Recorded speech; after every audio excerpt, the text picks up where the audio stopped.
Welcome students. Cache memory organization के बाद हम पढ़ेंगे अगला इंपॉर्टेंट टॉपिक जिसका नाम है एड्रेस बाइंडिंग। एड्रेस बाइंडिंग को समझाने से पहले हमें थोड़ा सा बैकग्राउंड थ्योरी इसकी समझनी पड़ेगी। वो ये कि जैसे कि कोई एक प्रोग्राम होता है, वो डिस्क के अंदर एक बाइनरी एग्जीक्यूटेबल फाइल की तरह होता है, ईएक्सी फाइल जिसे आप कहते हो।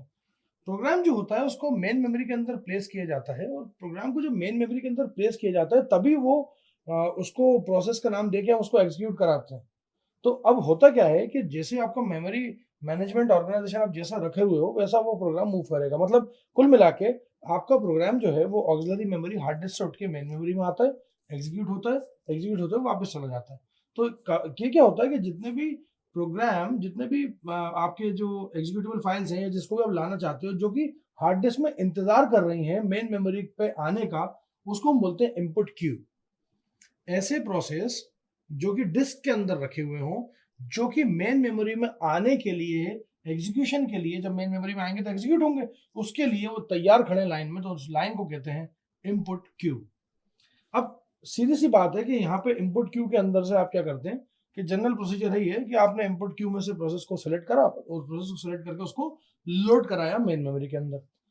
जब प्रोसेस एग्जीक्यूट होती है तो उसके साथ उसका इंस्ट्रक्शन और उसका डेटा भी मेन मेमोरी में उठ के आता है, क्योंकि अकेला नहीं आ सकता। अकेला इंस्ट्रक्शन या अकेला डेटा तो कोई काम का नहीं रहेगा। तो instruction along with the data ये उठ के क्या करेगा, मेन मेमोरी में आएगा, अपना काम करेगा, टर्मिनेट हो जाएगा। टर्मिनेट होने के बाद मेन मेमोरी स्पेस जो है आपका, जो मेमोरी स्पेस है वो खाली हो जाएगा, वो डिक्लेयर कर दिया जाएगा कि साहब ये अवेलेबल है। तो कहने का मतलब ये है कि ये पूरी प्रोसेस अगर आपको समझ में आ रही है तो यहाँ पे अब यहाँ से एड्रेस बाइंडिंग का काम चालू होता है। ज्यादातर सिस्टम जो होते हैं वो यूजर को फिजिकल जो मेमोरी होती है उसके अंदर कोई भी पार्ट यूज कर लो आप, ऐसा प्रोवाइड कराते हैं सिस्टम। मतलब ज्यादातर ऑपरेटिंग सिस्टम यही करते हैं कि यूजर के लिए फिजिकल मेमोरी पूरी ओपन रखते हैं कि जो चाहिए वो ले लो। हाँ, लेकिन अगर मैं बोलूं कि कंप्यूटर की मेमोरी स्टार्ट हो रही है 0000 से, 5 0 से, तो फर्स्ट एड्रेस जो होगा वो 0000, ऐसा जरूरी नहीं है कि यूजर को वही मिले। तो ये पक्की बात नहीं है कि फर्स्ट एड्रेस है और कंप्यूटर पूरा खाली पड़ा है तो 000 उठा के यूजर को दे दो। ऐसा बिल्कुल भी नहीं है, मतलब ऐसा कोई हार्ड एंड फास्ट रूल नहीं है। अब जैसा जैसा आपका अरेंजमेंट होता है, जैसा जैसा आपका आपने इसको मेमोरी को अरेंज करा है और जैसे जैसे आपने एड्रेसेस को अरेंज करा है, वैसे वैसे इस काम में आप आगे बढ़ते जाते हो। अब ज्यादातर केसेस में देखा गया है कि यूजर को कुछ स्टेप्स, यूजर प्रोग्राम को कुछ स्टेप्स से गुजरना पड़ता है, और उसमें से कुछ स्टेप ऑप्शनल भी है। उसमें से कुछ स्टेप्स जो है वो ऑप्शनल भी हैं, और जो एड्रेस को रिप्रेजेंट करने का जो तरीका है वो कुछ इस तरह से है कि आपको कुछ ऑप्शनल स्टेप से गुजरना पड़ता है और कुछ ऑप्शनल स्टेप से कभी कभी नहीं गुजरना पड़ता, और उसके बाद उनकी एड्रेस की बाइंडिंग हो जाती है। तो सही मायनों में कि जो यहाँ पे जो एड्रेसेस होते हैं वो सिंबॉलिक होते हैं। कंपाइलर क्या करता है, कंपाइलर बाइंड करता है सिंबॉलिक एड्रेस को रीलोकेटेबल एड्रेसेस से। जो एलोकेटेबल एड्रेसेस होते हैं, जो रीलोकेटेबल एड्रेसेस होते हैं, वो सिंबॉलिक एड्रेस जो है वो बाद में रीलोकेटेबल एड्रेसेस दिखने लगते हैं। कंपाइलर का ये काम है। लिंकर एडिटर या लोडर जिसे आप कहते हैं वो क्या करता है कि वो बाइंड करता है रीलोकेटेबल एड्रेसेस को एब्सोल्यूट एड्रेस से।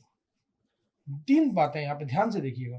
कंपाइलर ने क्या करा, सिंबॉलिक एड्रेस जो था उसको रीलोकेटेबल एड्रेस पे कन्वर्ट करा।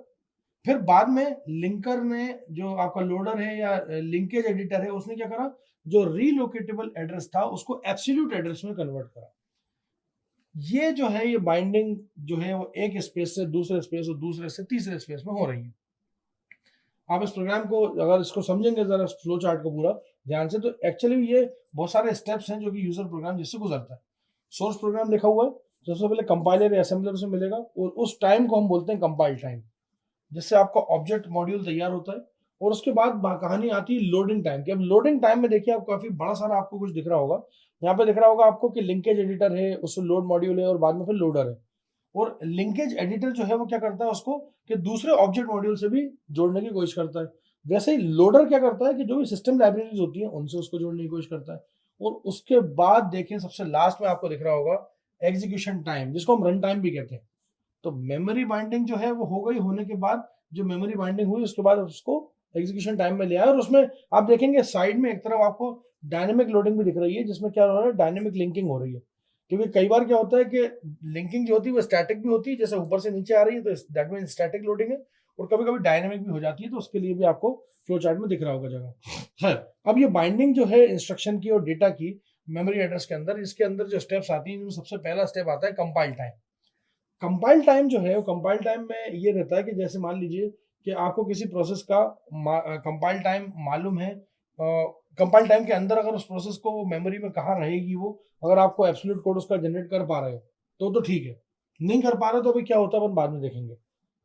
एग्जाम्पल देखिए, इसका एग्जाम्पल क्या है कि मान लीजिए कि कोई एक यूजर प्रोग्राम है जिसको आपको एक मेमोरी लोकेशन आर के अंदर स्टोर करना है, मेमोरी लोकेशन आर से स्टार्ट हो रही है, तो कंपाइलर क्या करेगा, कोड जनरेट करेगा, ऐसा कोड जो कि उसकी स्टार्टिंग लोकेशन से जहां तक भी वो एक्सटेंड हो रहा है वहां तक लेके जाएगा, और उसके बाद जैसे ही स्टार्टिंग लोकेशन अगर मान लो चेंज हुई तो उसको रिकम्पाइल करेगा। मान लीजिए, मतलब मैंने, अगर मेरे क्लास में कोई बच्चा आया और उसने बोला कि सर मेरे को बैठना है, मैंने उससे कहा कि तुम 3 नंबर बेंच पे बैठ जाओ, वो 3 नंबर से बैठ गया, तो अगला बच्चा 4 पे बैठेगा, अगला बच्चा 5 पे बैठेगा।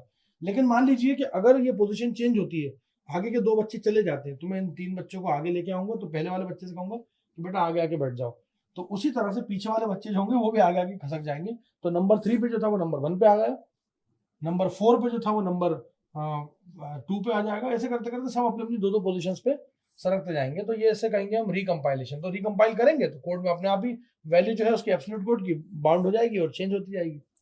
दूसरा आता है लोड टाइम।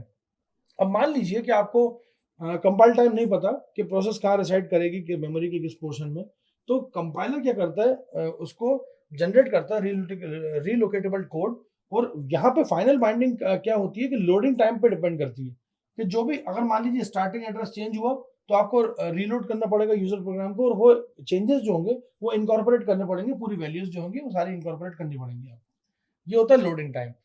लास्ट में आता है रन टाइम। अब मान लीजिए कि प्रोसेस एग्जीक्यूशन में है, एग्जीक्यूशन चल रहा है, उसका रन टाइम तो वही होगा, और उसको ड्यूरिंग एग्जीक्यूशन उसको एक सेगमेंट से दूसरे सेगमेंट में जाना है, एक मेमोरी सेगमेंट से दूसरे मेमोरी सेगमेंट में जाना है, तो बाइंडिंग जो होगी वो थोड़ी डिले करती है, जिससे रन टाइम आपका क्या होता है, थोड़ा सा बढ़ जाता है।